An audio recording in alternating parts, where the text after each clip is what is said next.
বিএনপির চেয়ারপারসন ও সাবেক প্রধানমন্ত্রী বেগম খালেদা জিয়ার আশু রোগ মুক্তি কামনায় সোনারগাঁয়ে জামপুর ইউনিয়ন বিএনপি ও অঙ্গ সংগঠনের উদ্যোগে মিলাদ ও দোয়া মাহফিল অনুষ্ঠিত হয়েছে।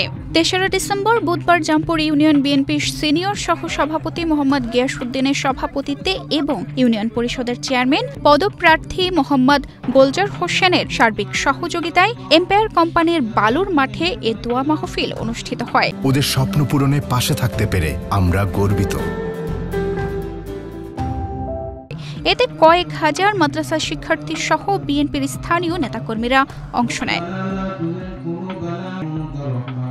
অনুষ্ঠানে প্রধান অতিথি ছিলেন বিএনপির কেন্দ্রীয় নির্বাহী সদস্য ও নারায়ণগঞ্জ ৩ আসনের মনোনীত প্রার্থী আজহারুল ইসলাম মান্নান। বিশেষ অতিথি হিসেবে উপস্থিত ছিলেন সোনারগাঁও উপজেলা বিএনপির সাধারণ সম্পাদক মোশাররফ হোসেন, সিনিয়র সহসভাপতি কাজী নজরুল ইসলাম টিটু, পৌর বিএনপির সভাপতি হাজী শাহজাহান মেম্বার, যুগ্ম সম্পাদক আতাউর রহমান প্রধান, সাদেকুর রহমান সেন্টু সহ অঙ্গ সংগঠনের নেতৃবৃন্দ।